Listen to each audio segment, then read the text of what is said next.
Commander Greg Sullivan stood on the bridge of the human spaceship called Horizon. His hands were shaking just a little bit, but he tried to hide it. Outside the big window, he could see an alien ship appearing in space. It was huge and beautiful. The surface of the ship seemed alive, glowing with strange lights that moved in patterns he had never seen before. This was the moment humanity had been waiting for. Real aliens. Real contact with another intelligent species. Greg had trained for years for this moment, but now that it was happening, his mouth felt dry and his heart was beating fast. Katie Morrison sat at her station near the front of the bridge. She was the communications officer, and right now her job was the most important one on the ship. She looked up at Greg with wide eyes. "Commander, they are calling us," she said. Her voice was steady, but Greg could hear the excitement underneath. Greg took a deep breath. He straightened his uniform and nodded. "Open the channel. Let us make a good first impression." The screen in front of them changed, and suddenly, they were looking at an alien. The creature was very tall, maybe 9 feet high. Its skin looked like crystal, and when the ship lights hit it, the alien seemed to shine with rainbow colors. It had 4 arms that moved slowly and carefully. The alien was wearing something that looked like a translator device around what might have been its neck. "Greetings, humans," the alien said through the translator. The voice sounded strange, like music and words mixed together. "I am Ambassador Thelvas of the Zenthari Collective. We have been watching your species for some time now. We think you might be ready to join the Galactic Council." Greg forced himself to smile. He had practiced this smile in front of a mirror many times. Friendly but not too friendly. Confident but not aggressive. "Ambassador Thelvas, we are honored to meet you. On behalf of all humans and our planet Earth, we thank you for this opportunity. We come in peace and we hope for friendship." Standing next to Greg was Dr. Helen Park. She was the ship's chief scientist, and she knew more about alien biology than anyone else on Earth. She held a tablet in her hands, and information was scrolling across the screen. She leaned close to Greg and whispered quietly so the aliens could not hear. "Remember, Commander, these aliens value patience and respect. Do not move too quickly. Do not raise your voice. And most importantly, do not show any signs of aggression." Greg nodded very slightly. He understood. This was like walking on broken glass. One wrong move and everything could go wrong. The next 3 hours were difficult. The aliens asked many questions about Earth. They wanted to know about human history, about wars and conflicts. They asked about technology and how humans had developed their ships and weapons. They asked about culture and art and science. Greg answered every question carefully. He smiled. He nodded. He listened when the aliens spoke. He was polite and respectful, exactly like the training had taught him. Even when the questions felt a bit insulting, he kept his calm face and answered nicely. Jake Palmer sat at the tactical station at the back of the bridge. His job was to watch the ship's weapons and defenses. Right now, his screen was showing something that made him nervous. There were 15 alien warships surrounding the horizon. Every single one of them had their weapons pointed at the human ship. Jake wanted to say something about this. He wanted to ask why they needed so many weapons pointed at a peaceful ship. But he kept quiet. He had his orders. Stay calm. Be professional. Do not cause problems. After many hours of talking, Ambassador Thelvas finally spoke about the next step. "Your species shows some promise," the alien said. The way it spoke made it sound like it was talking to children. "However, we must test you more before we can let you join the Galactic Council. Your ship will come with us to our home planet. There, we will do a complete evaluation of your species." Greg's smile did not change. "We would be happy to come with you, Ambassador. Thank you for this opportunity." Inside, though, Greg was starting to feel worried. Something about this did not feel right. The way the aliens talked down to them. The weapons pointed at their ship. The fact that this felt less like an invitation and more like an order. As the alien ships moved to surround the horizon in a tight formation, Dr. Park was reading more information on her tablet. Her face went pale. "Commander," she whispered urgently, "I have been reading the data files we received from them. There is something you need to know. These aliens have tested 98 other species for council membership. Only 2 were accepted. The rest were rejected. Greg's smile stayed in place, but his eyes narrowed slightly. What happens to the species they reject? Helen looked down at her tablet again. They lose their freedom to travel in space. The Xanthari take control of their planets. They call it supervision and guidance. They say it is for the rejected species' own good. Greg felt his jaw tighten, but he kept smiling at the screen. I see. How kind of them. Katie suddenly spoke up from her station. Sir, I am trying to send a message back to Earth. I cannot get through. The aliens are blocking all our communications. They say it is to prevent contamination during the evaluation period. Greg felt a cold feeling in his stomach. They were alone, cut off from home, surrounded by alien warships, going to a planet where they would be judged by creatures who rejected almost everyone they tested. But his smile never wavered. That is perfectly understandable, he said out loud, making sure his voice could be heard. I am sure it is just standard procedure. Jake looked back at his commander. He could see the tension in Greg's shoulders, the way his hand gripped the armrest of his chair just a little too tight. They were all thinking the same thing. This first contact was not going the way they had hoped. As the Horizon followed the alien fleet toward their home world, the human crew stayed at their stations. They kept their professional faces on. They followed orders.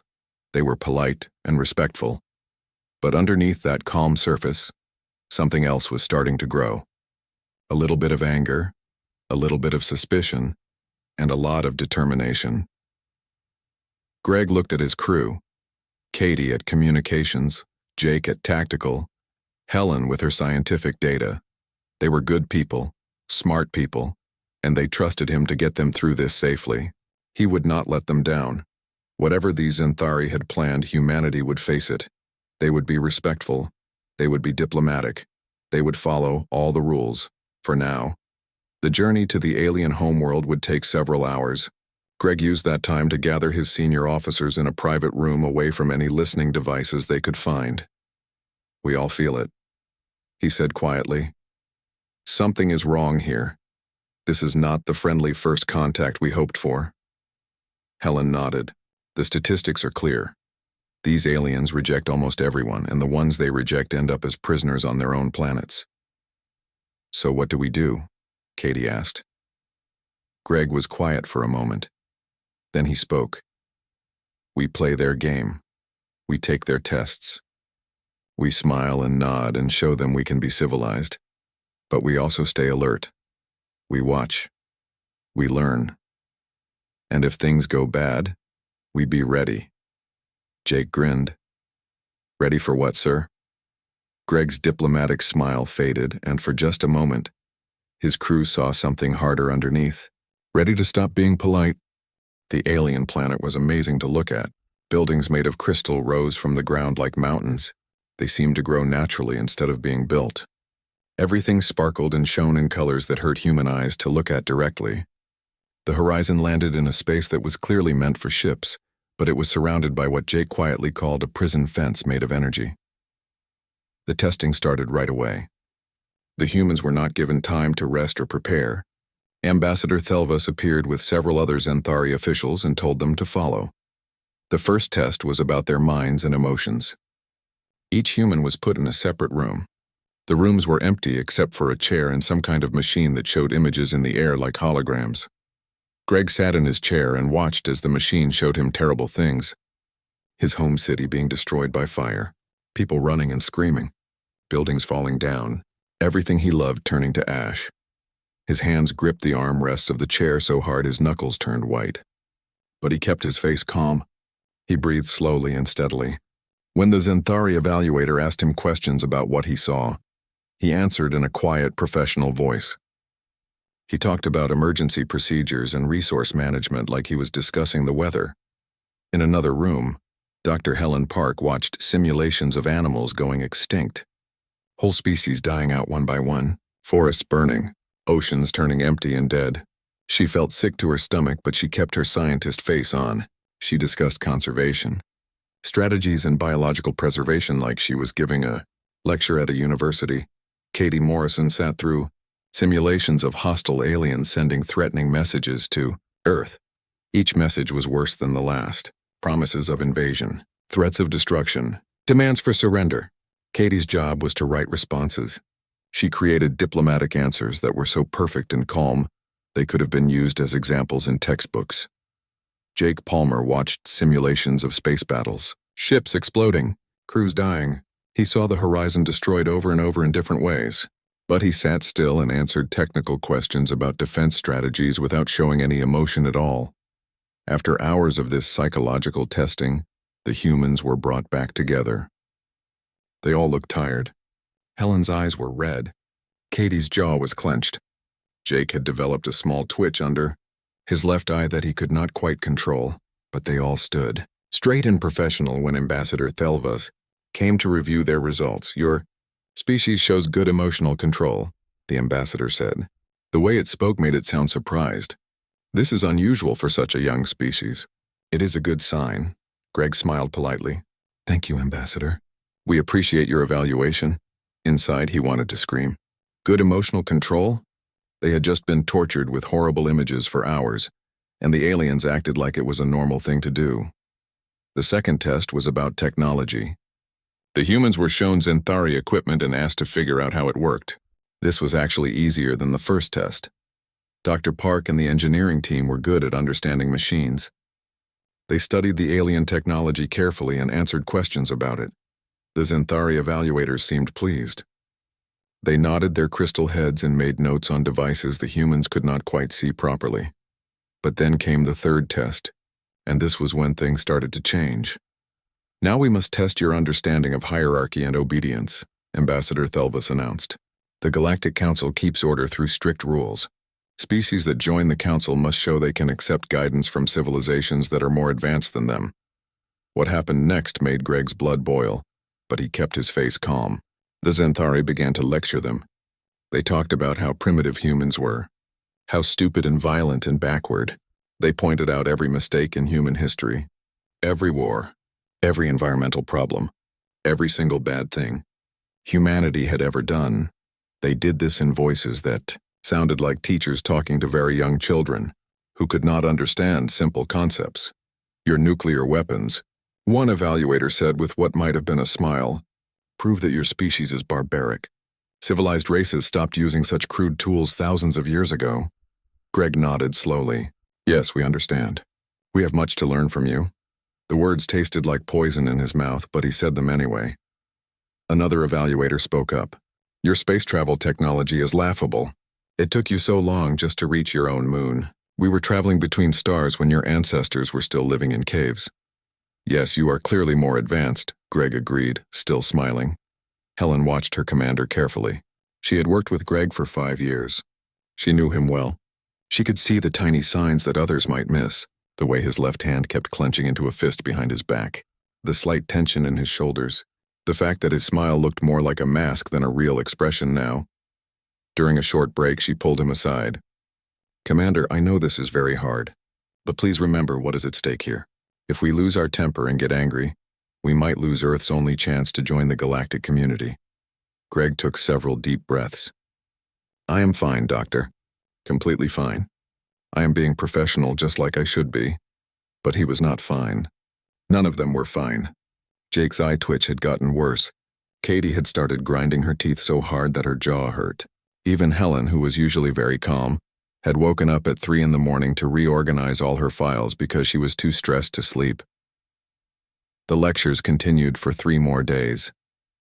Each day the Zenthari found new ways to insult humanity. They compared humans to animals. They laughed at human art and music.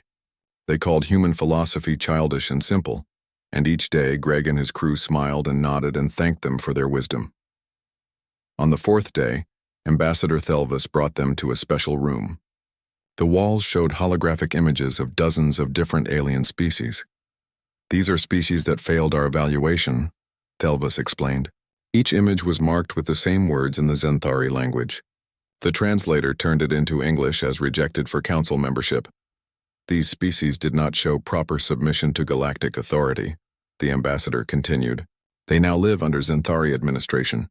We guide their development along the correct paths. We make sure they do not make dangerous mistakes. The word submission hung in the air like a threat. Greg's smile stayed on his face, but his eyes went cold and hard. "How kind of you to take care of them," he said. His voice was still polite, but there was something underneath it now. Something sharp. Katie caught his eye. She gave him a tiny shake of her head. "Not yet," she was saying without words.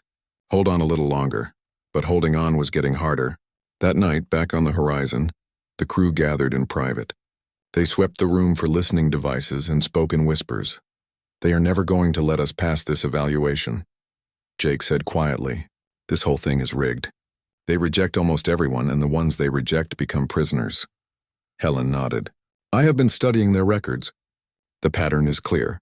They use these evaluations to find species they can control, species that are advanced enough to be useful but not advanced enough to resist. So what do we do?" Katie asked. Greg was quiet for a long moment. Then he spoke. "We keep playing along for now, but we also start preparing. Katie, can you get into their computer networks?" Katie smiled, and it was not a polite smile. "Sir, I have been in their network since day 2. They think their security is good, but it is full of holes." "Good. Start downloading everything you can, especially information about their weapons, their ships, and these species they have under control." Jake leaned forward. "What about our weapons?" "They disabled them when we landed." Greg's expression was grim. "Start working on getting them back online quietly." Helen looked worried. "Commander, if we are caught preparing weapons, they will consider it an act of war." "Maybe," Greg agreed.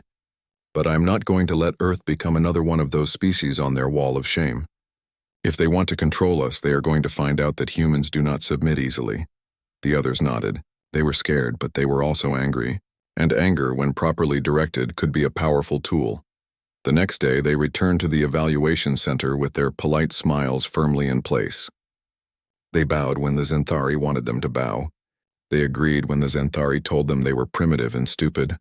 But underneath those smiles, something was changing. The humans were not just enduring the insults anymore. They were studying their captors, learning their weaknesses, preparing for the moment when politeness would no longer be enough.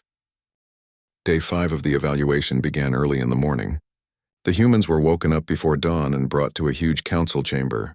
The room was massive, with crystal walls that reached up higher than any building on Earth. Several Xanthari officials were already there, waiting. Their crystalline bodies reflected the light in ways that made them look powerful and intimidating. Ambassador Thelvas stood in the center of the room. Its forearms moved in slow, careful gestures as it spoke. "Today is the final test," it announced. "Today you will prove your commitment to galactic peace. You will show that humans can accept counsel, authority by surrendering all your military weapons and accepting Xanthari oversight of your technology development." The ambassador said this like it was already decided, like human agreement was just a formality that did not really matter. Greg Sullivan stood very still. Dr. Helen Park could see the muscles in his neck go tight.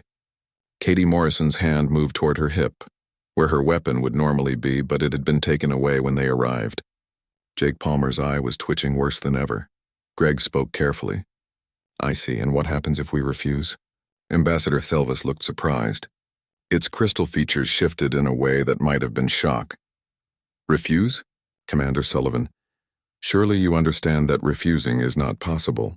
Your species is far too primitive to survive in the galaxy without our help. This is for your own protection." "For our protection?" Greg repeated slowly. Something in the way he said it made Helen take a step backward without meaning to. "Yes, of course," Thelvas continued. "Species that resist our guidance always destroy themselves eventually. The Council has seen this happen on thousands of worlds. We are offering you a chance to avoid that fate. By giving up our freedom," Greg said. "By accepting your place in the natural order," the ambassador corrected. "Commander, your resistance to this idea is exactly why your species needs our guidance. You are too proud, too aggressive, too unwilling to accept wisdom from those who are better than you." The words "better than you" echoed through the huge chamber. Helen saw something change in Commander Sullivan's face. His diplomatic smile, which had been in place for 5 days straight, finally broke. It did not shatter like glass. Instead, it just slowly melted away, showing what was underneath. Greg smiled again. But this was not a diplomatic smile. This was not a friendly smile. This was the smile of a man who had run out of patience and did not care anymore. "Ambassador Thelvas," he said, and his voice was still calm. but now had a sharp edge to it that made the Xanthari officials shift uncomfortably. "I think there has been a big misunderstanding here." "Explain," Thelvis ordered. "For the past 5 days you have been testing us. You have insulted us. You have talked down to us like we are children. You have treated us like we are stupid animals who need your superior wisdom." And you know what? "We let you." We smiled, we nodded. "We played along with your little game because we genuinely wanted to see if maybe there was something good in this galactic community of yours." Greg took a step forward. Ambassador Thelvis took a step back. "But here is what you did not understand," Greg continued. "Humans being polite does not mean we are weak. It means we choose to be civilized. There is a big difference. When we smile and nod, it is not because we are afraid of you or because we think you are better than us. It is because we are choosing to be nice. And here is the thing about choices, Ambassador. We can always choose something different." Katie Morrison felt a grin spreading across her face. Jake Palmer's eye twitch disappeared as he stood up straighter. Dr. Park found herself standing taller too, her worries about diplomacy suddenly seeming less important than before. "Commander Sullivan," Thelvis said, and now its voice had a warning tone. "You should remember that you are surrounded by Xanthari forces. Your ship is disabled. Your communications are blocked. You are completely at our mercy." "Are we, though?" Jake Palmer spoke up from near the door. "Because I have been doing some calculations and your containment field generator has a very interesting weakness in its sound frequencies. I noticed it about 3 days ago. I have been meaning to tell someone about it." Thelvis turned toward him. "That is classified technology. You should not have been able to access that information." Katie Morrison raised her hand cheerfully like a student in a classroom. "Oh, that was my fault. You see, while you were busy telling us how primitive our technology is, I was busy breaking into your computer networks. It turns out your security is really impressive until someone starts asking the right questions, or the wrong questions depending on how you look at it." Dr. Park stepped forward with her tablet showing detailed pictures of Xanthari systems. "Ambassador, I have spent a fascinating few days studying your technology. It really is quite advanced, but it is also heavily dependent on a specific range of electromagnetic frequencies, and humans just happen to be very good at manipulating those exact frequencies. It is almost like you have never met a species that developed technology the same way we did." The Xanthari officials were backing away from the humans now. The humans seemed to be growing more confident with each passing second, while the aliens were becoming less sure of themselves. Greg Sullivan's smile got wider. "Here is what is going to happen, Ambassador. You are going to let us return to our ship. You are going to turn our communications back on. And then we are going to leave your empire and go back to Earth. And we are going to tell everyone a very interesting story about the Galactic Council and how it really works." Thelvis's crystal body seemed to dim, like the light inside it was flickering. "You dare to threaten the Xanthari Collective? Your primitive weapons cannot harm our ships. Your technology is centuries behind ours." "You are absolutely right," Greg agreed. "In a straight fight, you would probably win, which is exactly why we are not going to fight you." He pulled out a small data device that Katie had quietly given him a few minutes earlier. "Instead, we are going to tell everyone else in the galaxy what you have been doing." You see, while Katie was in your computer networks, she found something very interesting. Records about all those other species you evaluated, the ones you rejected and forced under your control. Very detailed records about how you keep them obedient. Dr. Park continued, and her calm scientific voice made the words sound even more damning. "The economic exploitation alone violates at least 40 treaties that we found in your own files. But the cultural suppression? The technological restrictions? The systematic destruction of any species that might eventually challenge your power? Ambassador, your entire empire is built on controlling others and calling it help. Those records are sealed," Thelvis said, but its voice sounded uncertain now. "They were sealed," Katie corrected happily. "But here's the fun thing about humans. We are really, really good at finding information that people do not want us to find. It is practically a hobby. We had entire government agencies dedicated to it back before we even left our solar system." Jake Palmer crossed his arms and looked more relaxed than he had in days. "You know what else humans are good at? Holding grudges. You spent 5 days insulting us, threatening us, and trying to make us kneel down before you. That was a mistake. So here is our offer," Greg said, and now his tone was businesslike. "You let us go unharmed and with everything working again. In return, we will give you some time before we release this information to all the other species in the galaxy. Let us say 72 hours? That should give you time to come up with a really good explanation for why dozens of civilizations are basically your prisoners. Thelva stood up to its full height, trying to look powerful again. You would doom yourselves to isolation. Without council membership, you will never be accepted by other species. You will be alone in the universe. Greg laughed. It was not a kind sound. Ambassador, we have been alone in the universe for our entire history. We are used to it. But you know what? After seeing how your council operates, I think maybe we prefer being alone. At least until we can build something better. Something better? Thelvis repeated, sounding confused. Dr. Park smiled, and it was very similar to her commander's expression. Ambassador, did you notice something interesting in those records? Every species you rejected had something in common. They all valued freedom. They all resisted being controlled.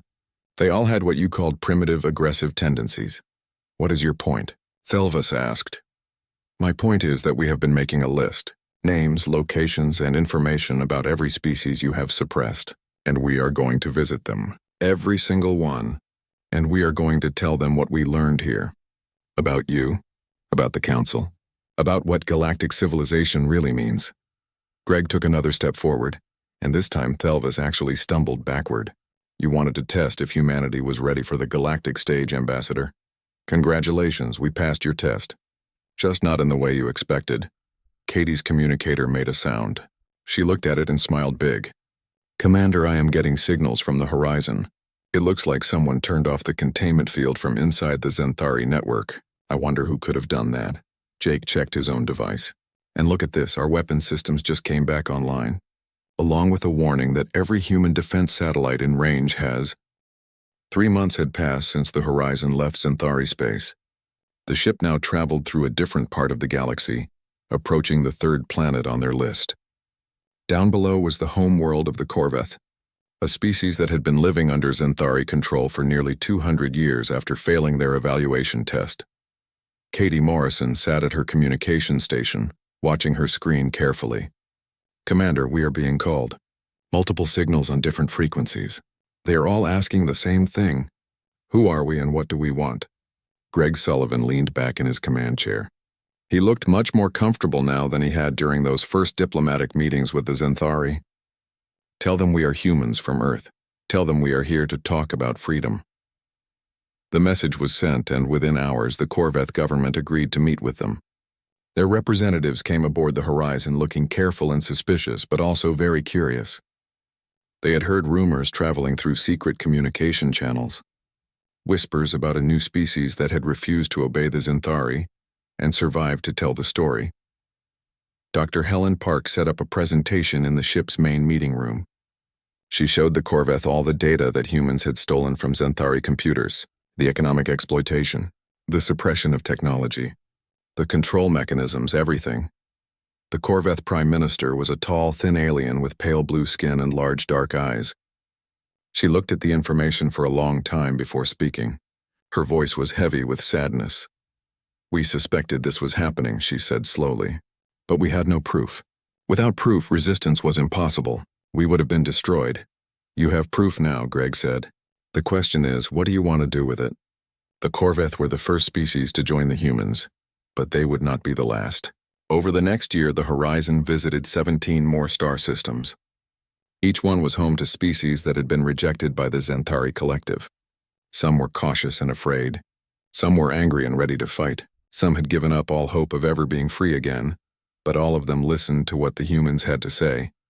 Jake Palmer had been promoted to Chief Security Officer. His new job was to help all the different species share information with each other. It turned out that humans were not the only ones who were good at finding weaknesses in systems. The Corveth were masters at organizing supplies and resources. They could move huge amounts of materials without anyone noticing.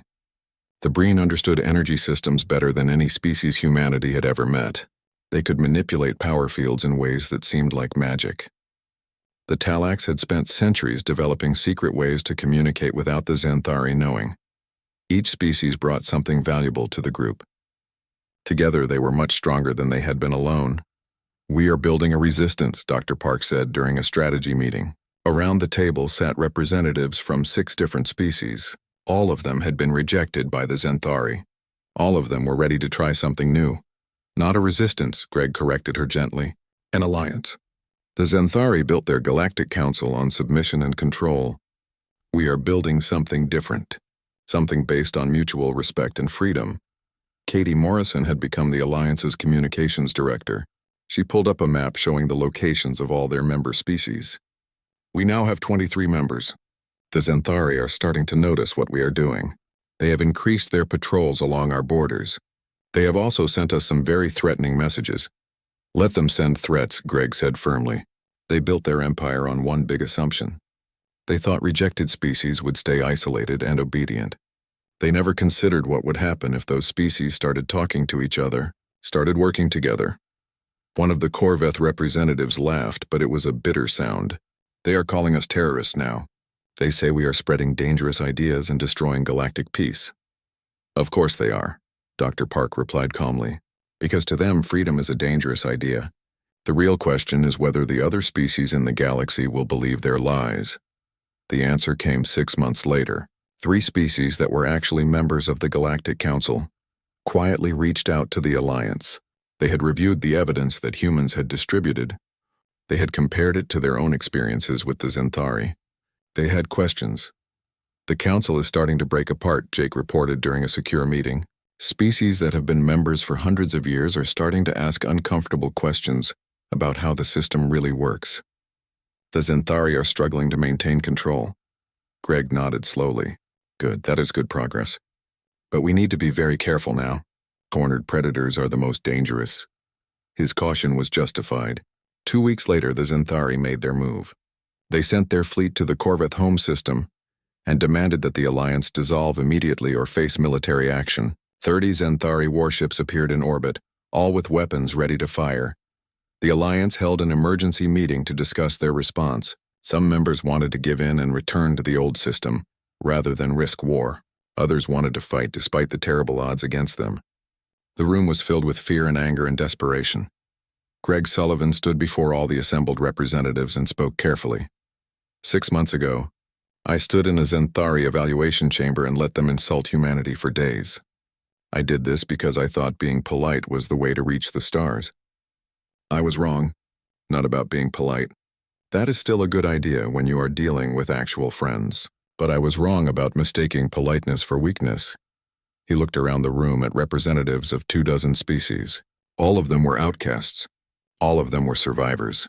The Zenthari think they can scare us back into submission. They think we will give up because they have bigger ships and more weapons. They do not understand that the thing they rejected in all of us, that stubborn refusal to kneel, that is not a weakness. It is our greatest strength. Katie pulled up tactical displays showing the positions of all the ships. We have advantages they do not expect. Our combined knowledge of their systems, our diversity of different technologies, and something else they never counted on. We are angry, not aggressive just for the sake of violence, but righteously angry at what they have done to us. That is a powerful force, the Alliance voted. Every single member agreed. They would not submit. They would not dissolve. If the Zenthari wanted war, they would get one. But it would not be the easy victory they expected. The Battle of Corveth Prime lasted 3 hours. It was short but intense. The Zenthari arrived expecting to crush a disorganized resistance easily. Instead, they found a coordinated defense that combined the abilities of 24 different species. All of them had spent years studying Zenthari tactics while pretending to be obedient prisoners. The humans provided electronic warfare that jammed Zenthari communications. Their ships could not talk to each other properly. The Corveth contributed weapon systems they had been secretly developing for decades. The Breen manipulated energy fields in ways the Zenthari had never encountered before. Their shields flickered and failed at critical moments. Species after species added their unique advantages to the defense. The Talax used their secret communication methods to coordinate everyone perfectly. The Ven contributed their knowledge of gravitational manipulation. The Sorrel provided advanced sensor technology that could predict Zenthari movements. When the battle was over, the Zenthari fleet retreated. They had lost 6 ships completely destroyed and several more badly damaged. The Alliance had lost 2 ships, which was a tragedy, but far less than anyone had expected. More importantly, the entire galaxy had witnessed something unprecedented. The mighty Zenthari could be beaten, The news spread quickly through all the star systems. Species that had been afraid to question the Xanthari suddenly found their courage. Council members who had been silent started speaking up.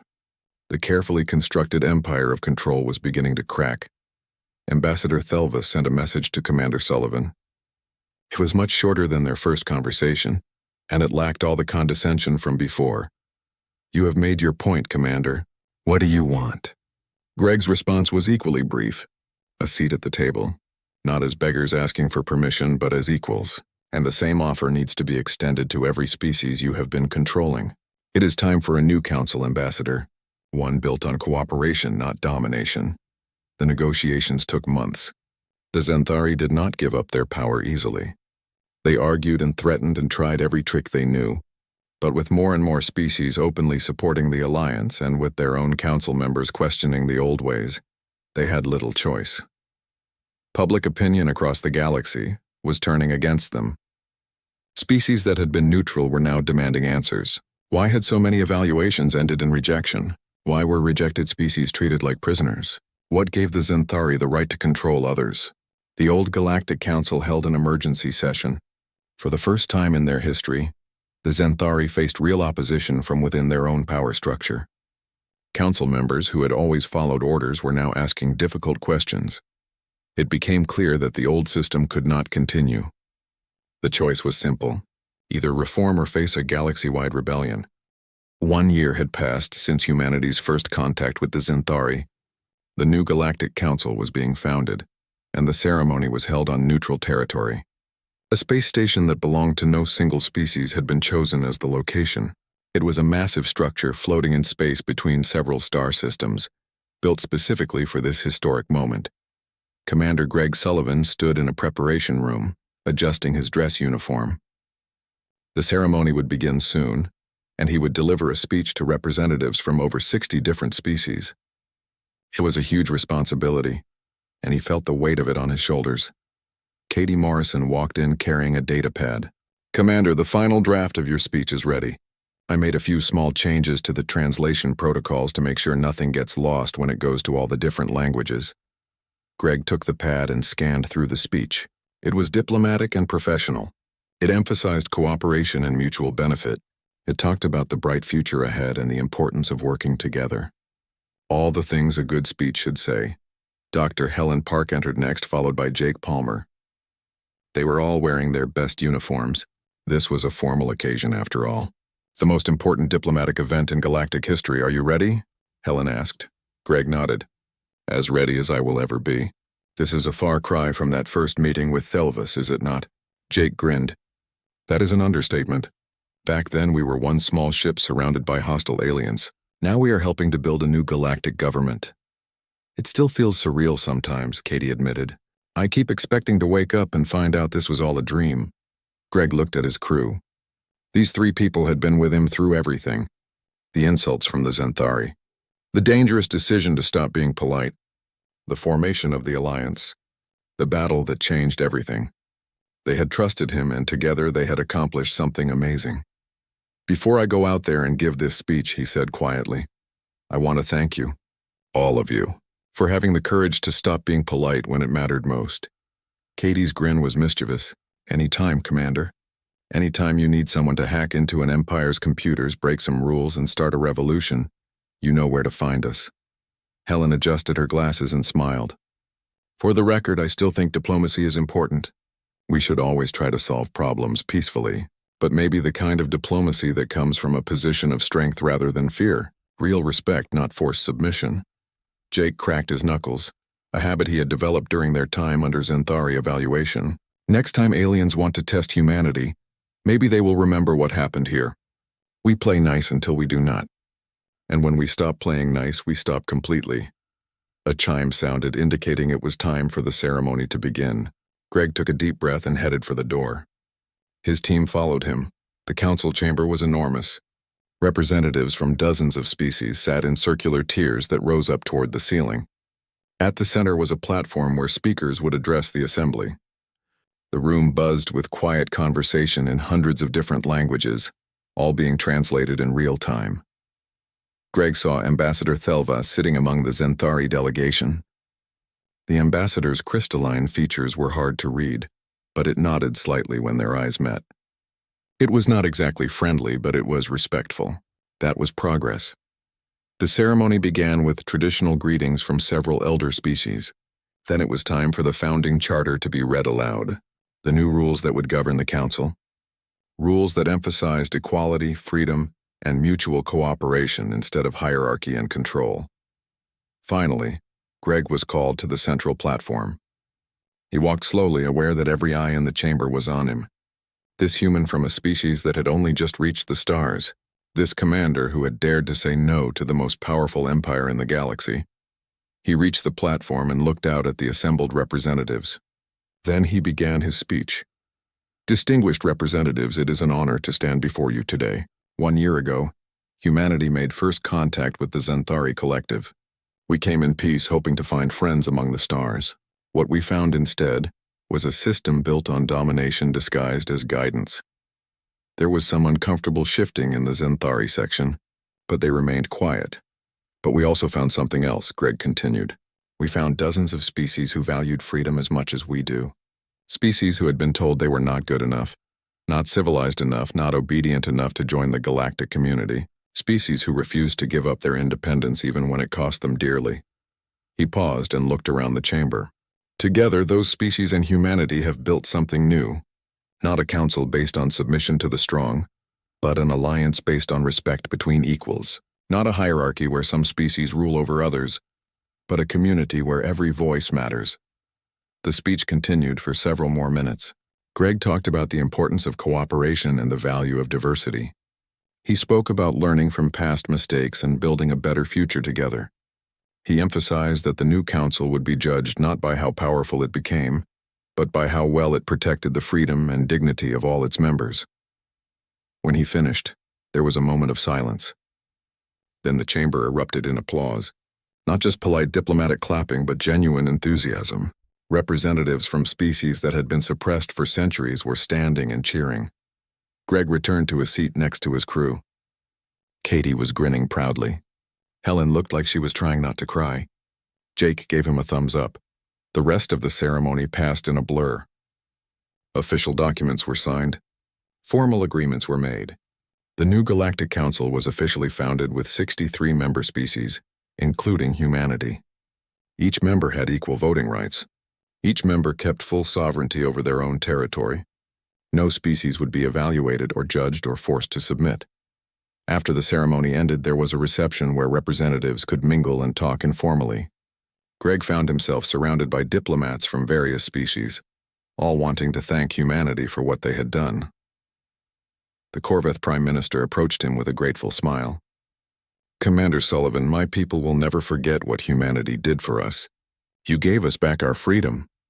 We just showed you that resistance was possible, Greg replied. You and the other species did the hard work of standing up for yourselves. A Breen representative joined the conversation, its energy form flickering with emotion. The Xanthari told us for 200 years that we needed their guidance, that we were too primitive to govern ourselves. You proved them wrong. Ambassador Thelvis approached the group. The conversation went quiet. There was still tension between the Xanthari and the species they had controlled for so long. Commander Sullivan, Thelvis said formally, may I speak with you privately for a moment? Greg nodded and followed the ambassador to a quieter corner of the room. Thelvis stood silently for a moment as if gathering its thoughts. I want to apologize, it finally said. During your evaluation, I treated you and your species with disrespect. I assumed that because you were new to space travel, you were inferior. I was wrong. Greg studied the ambassador carefully. The apology seemed genuine. Thank you for saying that. It takes courage to admit when you are wrong. I have had a year to think about what happened, Thelvis continued. The Xanthari believed we were helping younger species by guiding them. We thought we were preventing conflicts and protecting civilizations from their own mistakes. We did not see that we had become exactly what we claimed to oppose. We had become oppressors. The road to tyranny is often paved with good intentions, Greg said quietly. The important thing is that you recognized it and changed. That is all anyone can ask. Thelvis nodded its crystalline head. Perhaps in time we can build a real friendship. Not based on hierarchy, but on genuine mutual respect. I would like that, Greg replied.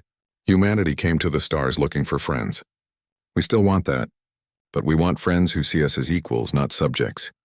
The ambassador extended one of its forearms in what Greg had learned was a Xanthari gesture of respect.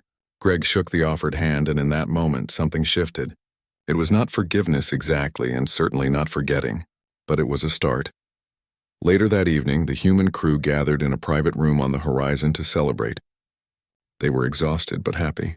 The year had been long and difficult, but they had accomplished something extraordinary. So what happens now? Katie asked, raising her glass of water in a toast. What does humanity do next? Greg smiled. Now we go home. We tell Earth everything we learned. About the galaxy, about the other species out here, about what we helped build, and then humanity takes its place among the stars. Not as subjects of some empire, but as free people making our own choices. And if anyone tries to push us around again? Jake asked with a grin. Helen answered before Greg could. Then they will learn the same lesson the Xanthari learned. Humanity can be polite. We can be diplomatic. We prefer peace to war and cooperation to conflict. But politeness is a choice we make, not a weakness we have. And if someone forces us to make a different choice, they will discover what humans are really capable of. They clinked their glasses together and drank. Outside the window, stars shone in. The horizon entered Earth's solar system 6 weeks after leaving the space station where the new Galactic Council had been founded. The journey home had given the crew time to rest and reflect on everything that had happened. But now, as they approached their home planet, excitement and nervousness filled the ship. Katie Morrison sat at her communication station, watching her screen light up with incoming messages. Earth had been tracking their approach for days, and everyone wanted to know what had happened out there in deep space. The media, the government, scientific organizations, even ordinary people were sending questions. Commander, Earth Command is requesting we make a direct approach to Geneva. They want us to report immediately to the United Earth Council. Katie looked back at Greg with a smile. I think they are eager to hear our story. Greg nodded. Tell them we will be there in 12 hours. We need to prepare our full report anyway. Over the next several hours, the crew compiled everything they had learned. Videos of their first meeting with the Xanthari. Records of the evaluation tests. Documentation of how they had built the alliance. Battle reports from Corvette Prime. Copies of the new council charter. It was an enormous amount of information. Dr. Helen Park organized all the scientific data. The amount of new knowledge we are bringing back is incredible. New species, new technologies, new approaches to energy and medicine and 100 other fields. Earth's scientific community will be studying this information for years. Jake Palmer secured all the military intelligence. The tactical information alone is worth the entire mission. We now understand how galactic powers think and fight. That gives us a huge advantage going forward. The Horizon landed at the Geneva spaceport just after dawn. A huge crowd had gathered to welcome them home. News cameras were everywhere. Security forces formed a corridor to keep the crowd back, but people were cheering and waving flags. Greg stood at the airlock, looking out at his home planet. It felt strange to be back after everything they had experienced. Earth looked the same, but he felt different, changed by what he had seen and done. Ready to become famous? Katie asked with a grin. Greg laughed. I just want to eat real food that was not made in a ship's galley. Fame can wait, but fame could not wait. As soon as they stepped off the ship, they were surrounded by officials and reporters. Everyone wanted to shake their hands and ask questions. The crew was polite but exhausted. Finally, security managed to get them to a transport vehicle that took them to the United Earth Council building. The council chamber was full. Representatives from every nation on Earth sat in their assigned seats. The Secretary General stood at a podium, waiting to introduce the returning crew. The room went silent as Greg and his team entered. Commander Sullivan, Dr. Park, Lieutenant Morrison, and Lieutenant Palmer, the Secretary General said with genuine warmth in her voice. Welcome home. The entire planet has been waiting to hear about your journey. Please tell us what you found among the stars. Greg stepped forward. He had prepared a formal report, but looking at the eager faces in the chamber, he decided to tell the story the way it had actually happened. Honestly and without diplomatic language hiding the truth, we found aliens, he began simply. We found an enormous galactic civilization full of different species and cultures. We found wonders beyond imagination and beauty we could never have dreamed of. But we also found something else. We found an empire built on control and submission, disguised as enlightenment and guidance. For the next 2 hours, he told them everything. The condescending evaluation, the insults and threats, the revelation about rejected species being imprisoned on their own worlds, the decision to stop being polite, the formation of the alliance, the battle that changed everything. The council chamber was completely silent as he spoke. Some representatives looked shocked, others looked angry, a few looked scared, but all of them listened intently. When Greg finished, there was a long pause. Then the representative from Brazil raised his hand. "Commander, you risked war with a galactic superpower. You challenged their entire system of government. Some might say you exceeded your authority." Greg met the man's eyes steadily. "Yes, sir. I did exceed my authority. My orders were to make peaceful contact and establish diplomatic relations. Instead, I defied an alien empire and helped start a rebellion. If the Council wishes to court-martial me, I will accept that decision." The Secretary General spoke up. "Commander Sullivan, I think you misunderstand the question. We are not asking if you should be punished. We are asking if you understand the enormous consequences of your actions." "I understand completely," Greg replied. "My actions changed galactic politics forever. Earth is now a member of a council that includes dozens of species. We have allies across the galaxy, but we also have enemies. The Zenthari may have accepted the new system, but they have not forgotten or forgiven. Other powers in the galaxy may see us as troublemakers. There will be challenges ahead." The representative from China stood. "But we also have something we did not have before. We have respect. The galaxy knows that humanity will not be pushed around. That has value." "Indeed," agreed the representative from Nigeria. "Commander Sullivan did exactly what we would want any human to do in that situation. He stood up for our freedom and our dignity. He showed the galaxy who we are." The Secretary General smiled. "Commander, on behalf of the United Earth Council, I thank you and your crew for your service. You went into the unknown and came back with not just information, but with a new place for humanity in the galaxy, a place we earned through courage and conviction." The chamber erupted in applause. The crew stood together, a bit overwhelmed by the response. They had done what they thought was right, but they had not expected to be celebrated for it. Over the next few days, the crew was debriefed by various agencies. Military intelligence wanted to know everything about Zenthari capabilities. Scientists wanted details about alien technologies. Diplomats wanted to understand the political structure of the new council. Everyone had questions, but they also had some time to rest and see their families. Greg visited his parents in Colorado. They were proud but worried about what might happen next. Katie went home to Seattle and spent time with her younger sister, telling her stories about space that made the girl's eyes go wide with wonder. Helen returned to her research institute and found herself suddenly the most famous xenobiologist on Earth.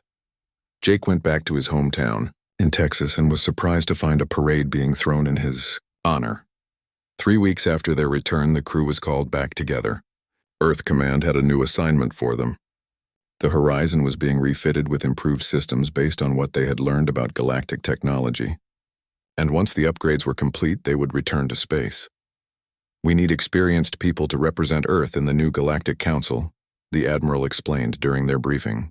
"You four have already proven you can navigate galactic politics. We want you to continue as Earth's primary diplomatic team." Greg looked at his crew. Katie was grinning. Helen looked excited. Jake just nodded. They all knew what their answer would be. "We accept," Greg said. "When do we leave?" 2 months, the Admiral replied. "That will give you time to finish your debriefings and for the Horizon to be upgraded. But there is one more thing. We are also sending out 5 more ships to explore different regions of the galaxy. You will not be alone out there anymore. Humanity is expanding its presence among the stars." That night, the crew gathered at a restaurant in Geneva to celebrate. They ordered too much food and told stories about their adventure. Other diners recognized them and came over to shake their hands and thank them. "It is strange being famous," Katie said. "People keep treating us like heroes." "We are heroes," Jake said simply. "We changed history. That makes us heroes whether we like it or not." Helen shook her head. "I do not feel like a hero. I just feel like a scientist who learned a lot about alien cultures and happened to be in the right place at the right time." Greg raised his glass. "Here is what I think. We were just 4 people doing our jobs. We found ourselves in a difficult situation and made the best decisions we could. We got lucky that those decisions worked out, but we also stayed true to who we are. We did not pretend to be something we are not. We did not accept being treated badly just to fit in, and that, more than anything else, is what made the difference. To being authentically human, Katie said, raising her own glass. To standing up for what is right, Helen added. To knowing when to stop being polite. Jake finished with a grin. They clinked glasses and drank. Outside the restaurant windows, Geneva sparkled with lights. Somewhere above, past the atmosphere and the moon and the vast darkness of space, the galaxy waited, full of wonders and dangers, full of species who had watched humanity's polite mode shut off and had learned an important lesson. Do not mistake human politeness for weakness. Do not assume that because humans prefer peace they are incapable of war. Do not think that because humans smile and nod they are willing to surrender their freedom. Humanity had arrived among the stars, and they had arrived on their own terms, not as subjects begging for acceptance, but as free people demanding respect. 2 months later, the horizon lifted off from Earth once more. The crew waved at the cameras as they